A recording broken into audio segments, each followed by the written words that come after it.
episode number 5. Let me know in the comments what you guys thought of it. Look, I want to preface this with saying I'm going full episode 5 spoilers. I'm talking pics and everything. So if you don't want to know, you better move on from this.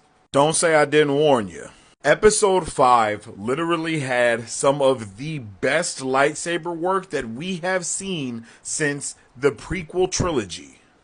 The choreography for these fights was ridiculous, and while the reveal of who the actual Sith Stranger wasn't as surprising as we thought it would be, oh man was it still fulfilling. When I say this man's was menacing, I mean this man's was menacing. He was effortless with it as well. I didn't know how we were going to feel about Quimir's whole show of being an actual Sith or a dark side user, whatever you want to call him, but man, did it work perfectly here. And man, don't get me started with Jackie. She was out here fighting like prime time Ahsoka, like it was kind of crazy. I mean, something a lot of us Star Wars fans always say is that when it comes to basically any of the Star Wars after the prequel trilogy, the reason why the lightsaber fighting always seems a little bit wonky is because the Jedi of that time do not know how to fight. You know, they're Boken Jedi. They are born,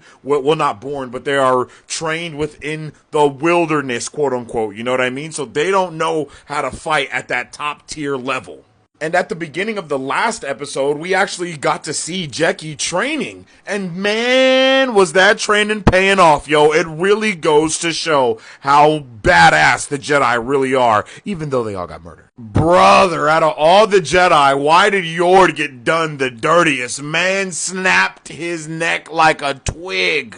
It was so dope to see the Sith Stranger, aka Smilo Ren, aka Quimir, really stand on business. He's not just telling May to fight without a lightsaber against Jedi. He doing it him damn self, and he's winning. This man Yord had his lightsaber out for the entire episode just to get killed without one.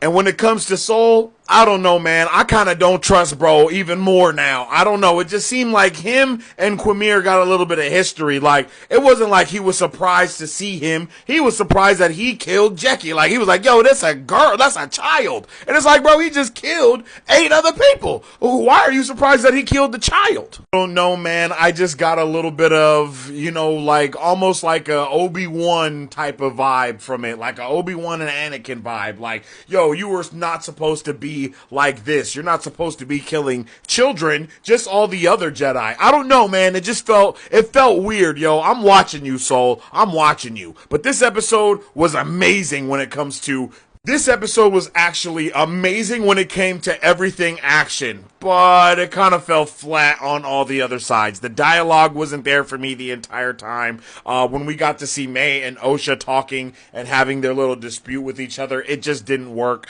For me, at least, I wasn't here for that. It felt a little bit too foot draggy, if that's the right way to say it. But I mean, hey, what is Star Wars without a little bit of cheese? So I mean, it didn't at all ruin my experience of this episode. It was just like, huh.